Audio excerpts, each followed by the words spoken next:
शादी के बाद सुरुचि ससुराल पहुंची।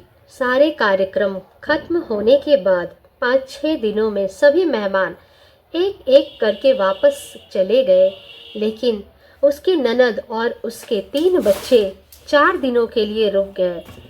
उसके सास ससुर ने तो बहुत पहले ही इस दुनिया से विदा ले ली थी, इसलिए उसकी ननद ने जितने दिन भी रही सुरुचि को भरपूर प्यार दिया ताकि उसको सास की कमी न खले। भाई के विवाह की सारी जिम्मेदारी वे ही संभाल रही थी। सुरुचि ने उसके सामने ही घर के कामों को सुचारू रूप से संभालना शुरू कर दिया था। उसने अपने स्वभाव से उसका दिल जीत लिया था। ननद इस बात से संतुष्ट थी कि उसके भाई को बहुत अच्छी जीवन संगिनी मिली है। अब उन्हें भाई की चिंता करने की ज़रूरत नहीं है। विदा लेते समय ननद ने सुरुचि को गले लगाते हुए कहा, मेरा भाई दिल का बहुत अच्छा है, तुझे कभी कोई तकलीफ नहीं होने देगा। तू उसका ध्यान रखना और कभी भी मुझसे कोई सलाह लेनी हो तो संकोच नहीं करना। मैं आती रहूँगी। दिल्ली से सहारनपुर दूर ही कितना है। दीदी आप परेशान मत होइए, मैं इनका ध्यान रखूंगी। सुरुचि ने झुककर उनके पैर छुए।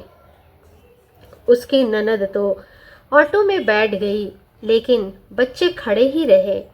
सुरुचि ने उससे कहा, जाओ मामा के साथ बैठो। नहीं, अब तो तुम आ गई हो इसलिए ये यहीं रहेंगे। ननद आगे कुछ और कहते कहते रुक सी गई थी। सुरुचि यह सुनकर अवाक रह गई।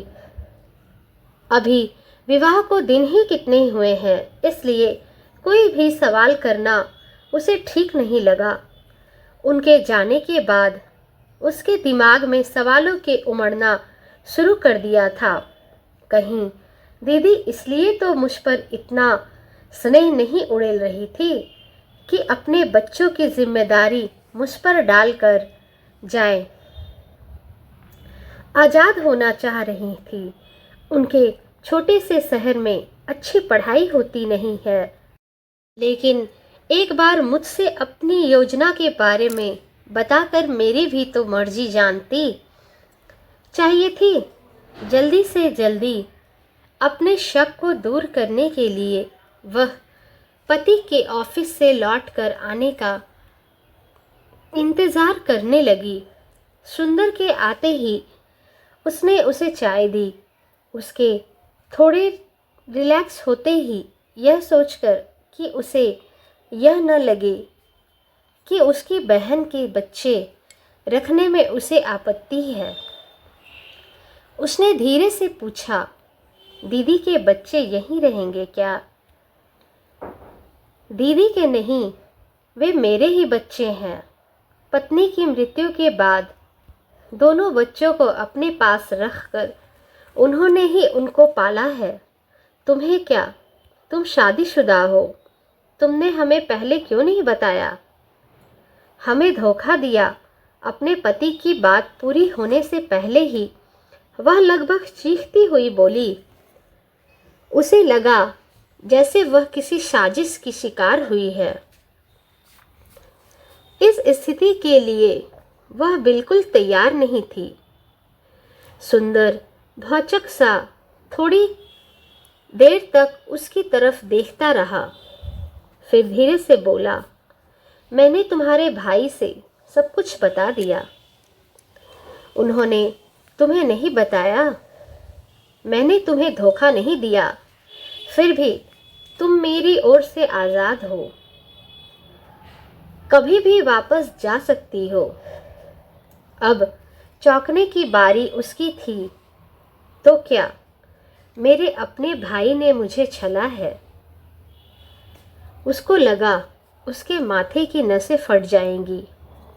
उसने दोनों हाथों से जोर से सिर पकड़ लिया और रोते रोते धम से जमीन पर बैठ गई। कहने सुनने को अब बचा ही क्या था। उसके सारे सपने जैसे टूटकर बिखर गए थे। शरीर से जैसे किसी ने सारी शक्ति निचोड़ ली हो। वह किसी तरह वहां से उठकर सोफे पर निढाल होकर लेट गई। सुरुचि के दिमाग में विचारों के तांडव करना शुरू कर दिया। अतीत की यादों की बदली घुमड़ घुमड़ कर बरसने लगी। उसके पिता तो बहुत पहले ही चल बसे थे। उसकी माँ ने उसे और उसके भाई को नौकरी करके पढ़ाया लिखाया। जब वह कॉलेज में पढ़ती थी, उसके भविष्य के सपने बुनने के दिन थे। तभी अचानक हार्ट अटैक से माँ की मृत्यु हो गई। भाई उससे 5 साल बड़ा था, इसलिए उसका विवाह माँ के सामने ही हो गया था। माँ के जाने के बाद भाई भाभी का उसके प्रति व्यवहार बिल्कुल बदल गया। वे उसे बोझ समझने लगे थे। ग्रेजुएशन के बाद उसकी पढ़ाई पर भी उन्होंने रोक लगा दी थी। भाभी भी ऑफिस जाती थी। सुरुचि सुबह से शाम घर के काम में जुटी रहती थी। उसके विवाह के लिए कई प्रस्ताव आए, लेकिन अभी जल्दी क्या है, यह कहकर भाई भाभी टाल दिया करते थे। मुफ्त की नौकरानी जो मिली, इसी बीच उनके 2 बच्चे हो गए थे। जब पानी सिर से गुजरने लगा और रिश्तेदारों ने उन्हें टोकना शुरू कर दिया, तो उन्होंने उसकी शादी के बारे में सोचना शुरू किया, जिसकी परिणति इस रिश्ते से हुई। जिस उम्र की वह थी, उसके बिना खर्च के इससे अच्छा रिश्ता क्या होगा। उसका मन भाई भाभी के लिए घृणा से भर उठा।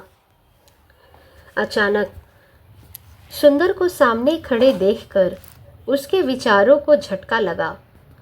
सुंदर ने उसके पास बैठते हुए कहा, तुम्हारे साथ जो भी हुआ बहुत बुरा हुआ, लेकिन दुखी होने से बीता वक्त वापस नहीं आएगा। अभी उठो और शांत मन से इसका हल सोचो। जो तुम चाहोगी वही होगा। तब तक तुम मेरी मेहमान हो। तुम कहोगी तो मैं तुम्हारे भाई के पास छोड़ आऊँगा।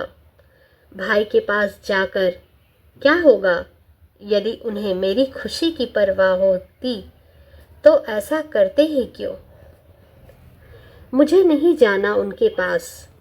वह बुदबुदाई और आंखों के आंसू पोंछकर घर के काम में लग गई। अगले दिन सुबह सुबह उसकी ननद का फ़ोन आया। सुरुचि समझ गई कि कल की घटना के बारे में वे जान चुकी है, इसलिए उनका फ़ोन आया है। उधर से आवाज़ आई, सुरुचि बेटा, हमने तुम्हारे भाई से कुछ भी नहीं छिपाया था। फिर भी यदि तुम्हें बच्चों से समस्या है तो वे पहले की तरह मेरे पास ही रहेंगे, लेकिन मेरे भाई को मत छोड़ना। बहुत सालों बाद उसके जीवन में तुम्हारे रूप में खुशी आई है।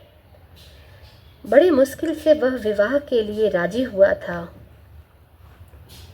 वे भरे गले से बोली, जी इसके अलावा वह कुछ बोल ही नहीं पाई।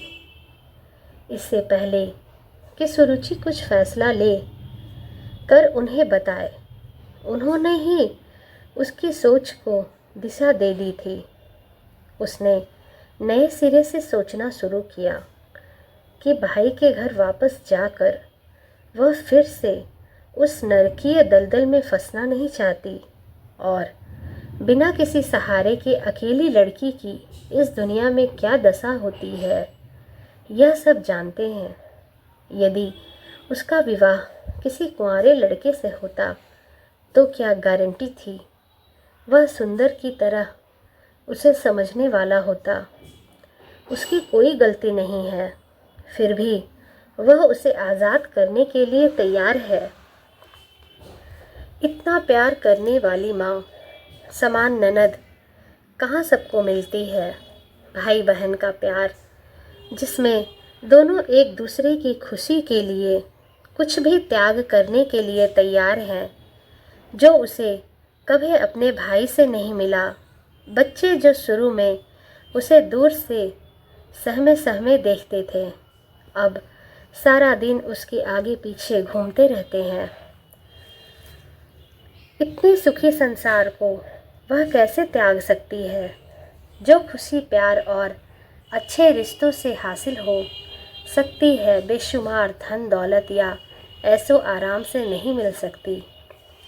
इतना प्यार जिसकी उसके जीवन में बहुत कमी थी, साथ फैलाए उसके स्वागत के लिए तैयार हैं।